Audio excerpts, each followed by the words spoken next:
আসসালামু আলাইকুম। ২০২৬ সালের এসএসসি পরীক্ষার পুনর্বিন্যাসকৃত পাঠ্যসূচি প্রকাশ করেছে। আজকের ভিডিওতে আমরা গণিত বিষয়ের সিলেবাস নিয়ে আলোচনা করব। তাতে করে প্রশ্নের ধরন এবং নম্বর বন্টন স্ক্রিনে তোমরা দেখতে পাচ্ছ। তোমাদের সুবিধার্থে পিডিএফ ফাইলের লিংক দেওয়া আছে ভিডিও ডেসক্রিপশনে, ডাউনলোড করে দেখে নেবে। বন্ধুরা, তোমাদের অন্যান্য বিষয়ের ভিডিও আপলোড করা হয়েছে, দেখে নিবে আমাদের ইউটিউব চ্যানেলে প্লেলিস্টে গিয়ে। তো এখানে দেখো, প্রথমে আমরা নম্বর বন্টন এবং প্রশ্নের ধরন দেখি। সৃজনশীল প্রশ্ন জন্য থাকবে 50 সংখ্যা, প্রশ্নের জন্য 30 নাম্বার। বহুনির্বাচনী প্রশ্নের জন্য 30 নাম্বার থাকবে। এখানে দেখো, প্রতিটি সৃজনশীল প্রশ্ন 10 নাম্বার, প্রতিটি সংক্ষিপ্ত প্রশ্নের জন্য 2 নাম্বার, প্রতিটি বহুনির্বাচনী প্রশ্নের জন্য। সৃজনশীল প্রশ্ন ক বিভাগ বীজগণিত অংশ থেকে 2টি, খ বিভাগ জ্যামিতি অংশ থেকে 2টি এবং গ বিভাগ ত্রিকোণমিতি ও পরিমিতি অংশ থেকে 2টি এবং ঘ বিভাগ অর্থাৎ পরিসংখ্যান অংশ থেকে 2টি করে মোট 8টি প্রশ্ন থাকবে।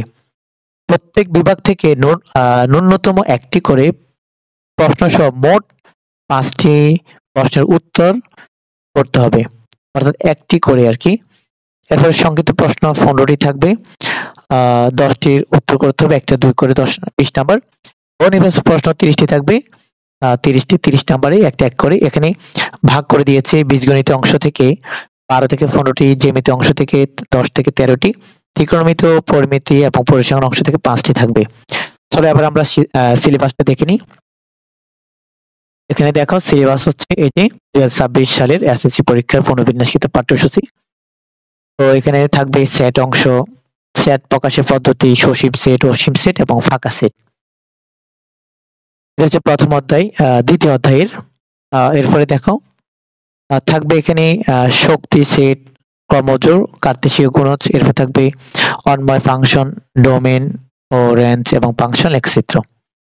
তৃতীয় অধ্যায় থাকছে এখানে দেখো, তৃতীয় অধ্যায় থাকবে বীজগাণিতিক রাশি, বর্গ, সংবলিত সূত্রাবলী, ঘন, উৎপাদক বিশ্লেষণ, ভাগশেষ, উপাদ্য। এই যে এরপরে দেখো, এখানে সপ্তম অধ্যায় ত্রিভুজ অঙ্কন, চতুর্ভুজ অঙ্কন, এই যে ত্রিভুজ সংক্রান্ত সমস্যা, চতুর্ভুজ সংক্রান্ত সম্পাদ্য আর কি।